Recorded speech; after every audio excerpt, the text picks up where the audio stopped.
Students, एक बार फिर से आपका एक और नई वीडियो में बहुत बहुत स्वागत है। तो आज की इस वीडियो में आपके लिए लेकर आया हूँ एक और इंग्लिश ग्रामर का प्रैक्टिस सेट, जो कि कक्षा 9वीं से लेकर 12th तक के सभी स्टूडेंट्स के लिए काफ़ी ज़्यादा इंपॉर्टेंट है, क्योंकि इस तरह से इंग्लिश ग्रामर आपके एग्जाम में पूछी जाती है। जो इंग्लिश ग्रामर को आज मैं आपको यहाँ एक्सप्लेन कराने वाला हूँ, इसलिए वीडियो में स्टार्टिंग से लेकर एंड तक बने रहिएगा, क्योंकि मैं आपको डिटेल में ये ग्रामर एक्सप्लेन कराने वाला हूँ। चलिए वीडियो को शुरू करते हैं। अब देखिए, सबसे पहले हम इसके फिल इन द ब्लैंक्स को समझते हैं, यानी कि सेक्शन सी, जो कि आपका ग्रामर का पोर्शन रहता है। हर क्लास में सेक्शन सी इंग्लिश का ग्रामर का पोर्शन पूछा जाता है। पहला question, he to school daily. Option हमारे सामने गो, गोइंग और गोज। ठीक है, अब इसमें से हमें करेक्ट वर्ब को बताना है। ये जो मेन वर्ब है, इसमें से कौन सा आंसर करेक्ट है। ठीक है, अब देखो, इसको जानने के लिए आप सबसे पहले सेंटेंस को देखिए। यहाँ पे ही टू स्कूल डेली लिखा हुआ है, डेली। अब बच्चों, डेली जो वर्ड यूज़ हो रहा है, ये डेली वर्ड यूज़ होता है प्रेजेंट इंडेफिनिट सेंटेंस में। किस में यूज़ होता है? प्रेजेंट इंडेफिनिट सेंटेंस में। ठीक है, अब ये कंटिन्यूस का तो है नहीं, कंटिन्यूस का होता तो हेल्पिंग वर्ब आती, हेल्पिंग वर्ब भी नहीं है। तो प्रेजेंट इंडेफिनिट का ये सेंटेंस है और सब्जेक्ट हमारा सिंगुलर है, ही। तो बच्चों, ही के साथ वर्ब में एस, ई एस और आई एस का यूज़ होता है। तो ऐसी वर्ब हमारी एक ही है, जो कि गोज है। क्या है बच्चों? गोज है। तो हमें बता देना है यहाँ पे गोज। राइट आंसर हमारा बन जाएगा goes. He goes to school daily, यानी कि वे रोज़ स्कूल जाता है। ये हमारा राइट आंसर होगा। ठीक है, आपको समझ आ गया ना? मैंने बताया गोज क्यों आएगा, क्योंकि ये प्रेजेंट इंडेफिनिट का सेंटेंस है और सब्जेक्ट हमारा सिंगुलर है। Singular subject he, she, it और नेम के साथ वर्ब में एस, ए एस और आई एस का यूज़ किया जाता है। ठीक है स्टूडेंट, क्लियर। चलिए आगे बढ़ते हैं सेकंड नंबर के एग्जाम्पल की तरफ। ये रहा हमारा सेकंड नंबर का। तो स्टूडेंट, हमारा नेक्स्ट एग्जाम्पल है, Namrata is going blank space a new mobile phone. Option हमारे सामने बाय, टू बाय और बॉट। ठीक है, अब देखो, ये सेंटेंस हमारा प्रेजेंट कंटिन्यूस का है। अब यहाँ पे ऑलरेडी गोइंग यूज़ हो गई है। अब गोइंग जब ऑलरेडी यूज़ हो चुकी है वर्ब में आईएनजी, तो अब इसके बाद हमें टू इन्फिनेटिव का यूज़ करना होगा। किसका? टू इन्फिनेटिव, यानी कि टू के बाद अब वर्ब की फर्स्ट फॉर्म का यूज़ करना होगा। तो ऐसी हमारी एक ही वर्ब है, टू बाय। तो राइट आंसर होगा Namrata is going to buy a new mobile phone. यहाँ पे अब टू बाय का यूज़ करना है। एक बात को याद रखिएगा, जब भी डबल वर्ब सेंटेंस में आ रही है, तो सेकंड वाली जो वर्ब होती है वो टू के बाद V1 ही होती है। ठीक है, क्योंकि ये टू इन्फिनेटिव बन जाता है, इसलिए यहाँ पे आपको टू बाय का यूज़ करना है। चलिए आगे बढ़ते हैं क्वेश्चन नंबर 3 की तरफ। ये रहा, when they reach the bus stand the bus had already. अब देखिए, ये जो सेंटेंस है बाद वाला, द बस हैड ऑलरेडी, बच्चों ये हमारा सेंटेंस है पास्ट परफेक्ट का। कौन सा है? पास्ट परफेक्ट का हमारा सेंटेंस है। अच्छा, पता कैसे चलेगा पास्ट परफेक्ट का? देखो, बताता हूँ, मैं सब बताता हूँ आपको, पता कैसे चलेगा, एक एक चीज़ मैं आपको बताता हूँ। ये देखिए, द बस यहाँ पे सब्जेक्ट है, हेड जो हेल्पिंग वर्ब है बच्चों, हेड हेल्पिंग वर्ब का यूज़ होता है पास्ट परफेक्ट में। ठीक है, जब पास्ट परफेक्ट में हेड हेल्पिंग वर्ब यूज़ होती है, तो पास्ट परफेक्ट में आपको एक बात और याद रखना है, V3। अच्छा, पास्ट परफेक्ट से ही मतलब नहीं है। अब आप सोच रहे होंगे क्या पास्ट परफेक्ट में V3 का यूज़ होता है? नहीं भाई नहीं, V3 का यूज़ सभी परफेक्ट में यूज़ होता है, प्रेजेंट में, पास्ट में, फ्यूचर में, तीनों परफेक्ट में V3 का यूज़ होता है। ठीक है, चलो अब बताओ ज़रा, इसमें से V3 क्या होगा? इसमें से वर्ब की थर्ड फॉर्म सिर्फ हमारी एक ही है, लेफ्ट। लीव की थर्ड फॉर्म लेफ्ट है, तो हमारा राइट आंसर होगा लेफ्ट। बस इतना आपको लेफ्ट बता देना है। ठीक है, चलो आगे बढ़ते हैं क्वेश्चन नंबर 4 की तरफ। Ruchi was very tired so she to bed early. अब बताइए, गो, वेंट, कौन? अब देखो सेंटेंस को, पहले वाले को, रुचि वॉज वेरी टायर्ड, यानी कि रुचि बहुत ज़्यादा थकी हुई थी। टायर्ड मतलब होता है बच्चों थके हुआ ना।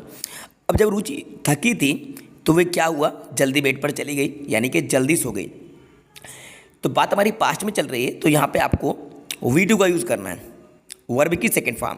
तो यहाँ पे V2 क्या यूज़ होगा? वेंट। वेंट हमारा जो है वो राइट आंसर होगा।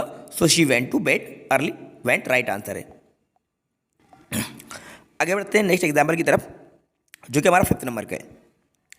आई हैव बीन इंग्लिश सिंस 1987। अब ऑप्शन हमारे सामने टीच है, टॉथ है और टीचिंग है। अच्छा, सेंटेंस को पहचानिए पहले, कौन सा टेंस का है? आई हैव बीन लिखा हुआ है और यहाँ पे सिंस 1987 लिखा हुआ है, यानी कि ये जो सेंटेंस है ये हमारा प्रेजेंट परफेक्ट कंटिन्यूस का है। किसका है? ये प्रेजेंट परफेक्ट कंटिन्यूस का है। तो प्रेजेंट परफेक्ट कंटिन्यूस में हमें वर्ब की फर्स्ट फॉर्म में आईएनजी का यूज़ करना होता है। किसका यूज़ करना होता है? आईएनजी का। अच्छा, क्या प्रेजेंट परफेक्ट कंटिन्यूस में आईएनजी का यूज़ होता है? नहीं भाई नहीं, सभी कंटिन्यूस में आईएनजी का यूज़ होता है। जितने भी कंटिन्यूस सेंटेंसेस होते हैं उन सब में आपको आईएनजी फॉर्म का यूज़ करना होता है। मतलब कि जो टेंस ही होते हैं कंटिन्यूस वाले उन सब में आईएनजी लगती है। तो अब इसमें क्या लगाएंगे आप? अब लगाएंगे टीचिंग। आप इन टीचिंग इंग्लिश से 1987, मैं 1987 से इंग्लिश सिखा रहा हूँ, ये इसका मतलब है। आगे बढ़ते हैं। Gayatri swim in the river when she was young. अब इसको देखो ज़रा, यूज या यूज टू। तो देखिए, Gayatri swim in the river when she was young, मतलब कि बात पास्ट में चल रही है कि जब वे यंग थी तब वे क्या करती थी? तब वे तैर सकती थी, है ना, गायत्री तैर सकती थी। तो भाई पास्ट की हैबिट को बताया जा रहा है, और बच्चों पास्ट की हैबिट को बताने के लिए हम यूज टू का यूज़ करते हैं। तो Gayatri use to swim in the river, Gayatri नदी में तैर सकती थी या तैरा करती थी जब वे यंग थी, है ना, तैरा करती थी, ये भी बोल सकते हैं क्योंकि हैबिट है। यूज टू राइट आंसर है। आगे बढ़ते हैं। He is MLA.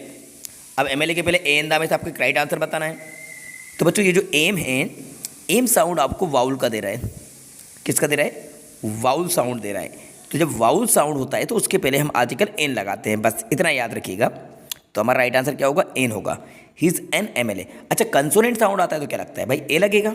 Vowel sound के बिफोर एन लगाना है। मतलब किसी भी वर्ड के फर्स्ट लेटर का साउंड अगर वाउल है तो आपको एन लगाना है। अब ये नहीं देखना कि लेटर कंसोनेंट है कि वाउल है, आपको साउंड देखना है, साउंड। तो एम एक्चुअल में कंसोनेंट है लेकिन आवाज़ आपको वो वाउल की दे रहा है, इसलिए हमने एन लगाया। चलो आगे बढ़ते हैं। She studied hard failed and but so. अब देखो, शी स्टडीड हार्ड यानी कि उसने कड़ी मेहनत करी, कड़ी पढ़ाई करी, लेकिन फेल हो गई, तो बट आएगा क्योंकि ये नेगेटिव रिजल्ट निकला, और नेगेटिव रिजल्ट निकला तो राइट आंसर हमारा बट होगा। ठीक है, अगर एक सेंटेंस अफर्मेटिव और दूसरा नेगेटिव होता है तो बीच में हम बट से कनेक्ट करते हैं, कंजक्शन बट यूज़ होता है जिसका मतलब होता है लेकिन। आगे बढ़ते हैं। Every girl attended the class Nandini. भैया हर एक लड़की ने क्लास अटेंड करी नंदिनी के छोड़कर, नंदिनी के अलावा। तो अब नंदिनी के अलावा के लिए हम यूज़ करेंगे ये वाला एक्सेप्ट। इसका मतलब होता है के अतिरिक्त या के अलावा। अच्छा, ये एक्सेप्ट क्यों नहीं आएगा? इसका मतलब होता है स्वीकार करना, इसलिए नहीं आएगा। ठीक है, अब पहला वाला डॉग सेल्डम बाइट। अब इसमें तो आपको बिल्कुल आंखें बंद करके आईएनजी फॉर्म का यूज़ करना है। बार्किंग डॉग सेल्डम बाइट, मतलब कि जो गरजते हैं वो बरसते नहीं। ऐसे सेंटेंस में सिर्फ आईएनजी फॉर्म का यूज़ करते हैं। परमिशन ली जा रही है तो परमिशन लेने के लिए हम क्या यूज़ करते हैं? मे का यूज़ करते हैं, तो लगा देंगे मे आई कम इन मैडम। तो इसका जो राइट आंसर होगा वो होगा मे आई कम इन मैडम। तो यहाँ पे मे का यूज़ करना है और यहाँ पे क्वेश्चन मार्क होना चाहिए थे ना। चलिए आगे बढ़ते हैं 5th नंबर पे। The box is very light I lift it. अच्छा, यहाँ पे एबिलिटी और कैपेसिटी अगर बताना हो तो हम कैन का यूज़ करते हैं। प्रेजेंट की बात है तो the box is very light यानी कि बॉक्स जो है बहुत हल्का है ना। लाइट है मतलब कि हल्का है। तो आई कैन लिफ्ट इट, मैं इसे उठा सकता हूँ। तो जब मैं इसे उठा सकता हूँ तो कैन लगा दीजिए, कैन राइट आंसर होगा। नेक्स्ट है 6 नंबर का। She has been reading an English novel 2 hours. अब ये प्रेजेंट परफेक्ट कंटिन्यूस का है, यहाँ पे नंबर ऑफ टाइम दिया है 2 आवर्स दिया है, अनसर्टेन टाइम है तो यहाँ पे बच्चों 4 लगेगा। याद रखना, अनसर्टेन टाइम के पहले 4 का यूज़ करते हैं, 4 आएगा। ठीक है, सर्टेन टाइम के पहले सिंस आता है। He is sitting Sita and Shyam, 2 नाम दिए हैं, बीच की बात चल रही है तो बिटवीन आएगा ना। He is sitting between Sita and Shyam, 2 लोगों के बीच की बात को बताने के लिए हम बिटवीन का यूज़ करते हैं और 2 से ज़्यादा के लिए अमंग का यूज़ करते हैं, इसलिए राइट आंसर हमारा बिटवीन होगा। अब जल्दी से इसके डुइस डायरेक्टेड को भी समझ लेते हैं ना। फ्लैप्स हो गए, डुइस डायरेक्टेड। अच्छा, डुइस डायरेक्टेड का मतलब क्या होता है बच्चों? डुइस डायरेक्टेड मतलब होता है निर्देश अनुसार करिए, मतलब कि जैसा कहा जाए वैसा करते जाइए बस। आप क्या करेंगे? देखो, she writes a letter change into negative. अच्छा, इसको नेगेटिव में चेंज करना है तो नेगेटिव में चेंज करने के लिए पहले इसको पहचानो, ये कौन से टेंस का है। ये बच्चों प्रेजेंट इंडेफिनेट का है। कैसे पता चला? राइट्स जो लिखा हुआ है एस लगा है ना, मैंने आपको बताया था S E S I S का यूज़ प्रेजेंट इंडेफिनेट में होता है, मतलब वर्ब की 5th फॉर्म। अब इसको नेगेटिव बनाना होगा तो या तो डू या डज लगा के हम नेगेटिव बनाएंगे। सब्जेक्ट सिंगुलर होता है तो डज का यूज़ करते हैं और प्लूरल होता है तो डू का यूज़ करते हैं। तो क्या बनेगा देखो, समझो ज़रा। शी हेल्पिंग वर्ब, यहाँ पे हम लिख देंगे डज, और अब हम लिख देंगे नॉट, शी डज नॉट, और यहाँ पे सिंपली हम राइट करेंगे राइट लेटर। ठीक है, she does not write a letter, full stop लगा लेना, she does not write a letter आएगा। ठीक है, डज नॉट क्यों लगाया? क्योंकि सब्जेक्ट हमारा सिंगुलर है इसलिए डज नॉट लगाया, फिर राइट अ लेटर, नेगेटिव बन गया। Next they saying a poem, passive voice में चेंज करना है तो पैसिव वॉइस में चेंज करने के लिए पहले हम लिखेंगे ऑब्जेक्ट। ऑब्जेक्ट क्या है? अच्छा, अ पोएम है तो यहाँ पे हम लिखेंगे अ पोएम। पास्ट की बात है तो यहाँ पे हम लिखेंगे वाज, और V3 हमें चाहिए, तो संग की थर्ड फॉर्म हम लिखेंगे संग, सेंग की थर्ड फॉर्म संग बाय, और मैं यहाँ पे राइट कर देता हूँ them. A poem was sung by them, ये इसका राइट आंसर होगा। आगे बढ़ते हैं। लता ईट्स अ मैंगो, करना क्या है, change to present perfect tense. Present perfect में चेंज करना है, तो प्रेजेंट परफेक्ट में चेंज करने के लिए पहले आप सब्जेक्ट लिखेंगे लता। अब लता सिंगुलर है तो हेल्पिंग वर्ब यहाँ पे लगाते हैं हैज़, क्योंकि प्रेजेंट परफेक्ट में हैज़ या हैव हेल्पिंग वर्ब का यूज़ किया जाता है। तो हमने लता सिंगुलर है इसलिए हैज़ लगाया। अब हमें चाहिए वर्ब की थर्ड फॉर्म। अब ईट की थर्ड फॉर्म क्या होगी, eaten. Lata has eaten, Lata has eaten, और बाद में हम लिख देते हैं अ मैंगो।